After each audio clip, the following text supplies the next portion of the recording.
Kisah Orang Kudus. Hari ini, tanggal 12 September. 1.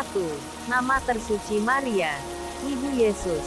Menurut Santo Bernardus, nama Maria berkaitan dengan kata mare, yang berarti laut.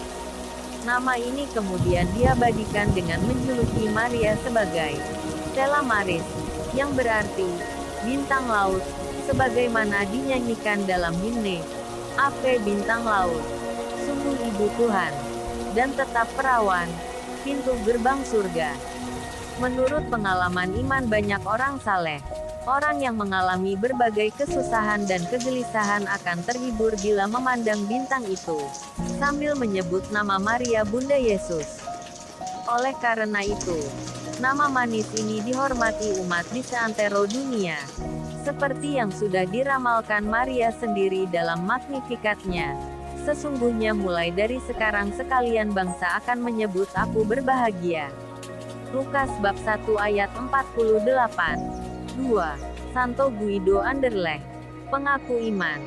Guido, yang lazim juga disebut Guy, lahir di Anderlecht, Brussels, Belgia. Hari kelahirannya tidak diketahui dengan pasti. Orang tuanya miskin namun saleh. Oleh pendidikan orang tuanya, ia berkembang dewasa menjadi seorang pemuda yang beriman dan taat agama. Ia menerima kemiskinan orang tuanya dengan gembira.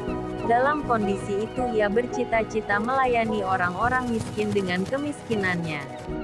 Guido tergolong dalam bilangan para kudus yang termiskin. Ia seorang musafir miskin seperti Santo Benedictus Labre dan Metalbot, guru miskin yang saleh itu. Semenjak masa mudanya, ia sudah menunjukkan keutamaan-keutamaan hidup yang mengagumkan, teristimewa dalam hal doa, dan pengabdian kepada sesama. Untuk melaksanakan cita-citanya itu secara lebih sempurna, ia meninggalkan kampung halamannya Anderlecht, dan pindah ke Laeken. Di sana ia berkelana ke sana kemari dan menjadi pertapa yang saleh. Cara hidupnya ini menarik perhatian pastor paroki Laeken. Akhirnya oleh pastor itu ia diangkat menjadi sakristan di gereja Bunda Maria di Laeken. Seperti Samuel di dalam bait Allah Yerusalem dahulu, Guido tinggal di dalam rumah Allah, melayani misa kudus, membersihkan dan menghiasi gereja. Semua umat senang dengan Guido karena kerajinannya melayani misa kudus dan memelihara gereja.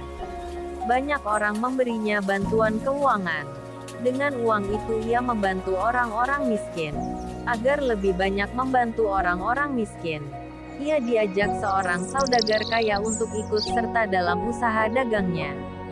Ia setuju dengan ajakan itu, lalu meninggalkan tugasnya sebagai pelayan Tuhan di gereja Laeken.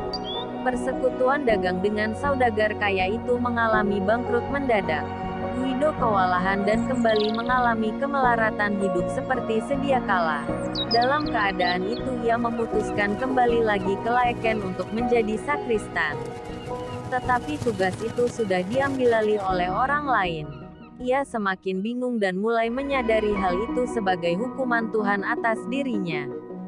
Guido sungguh menyesal dan bertobat atas kebodohannya itu. Ia kemudian berziarah ke Roma dan Tanah Suci dengan berjalan kaki.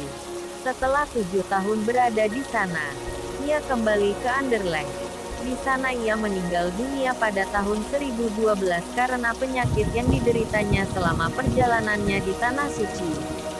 Ia dinyatakan kudus karena berbagai mukjizat yang terjadi di kuburnya bagi orang-orang yang berdoa di sana. Santa Perawan Maria dan Santo Guido, doakanlah kami. Kak Carla Channel.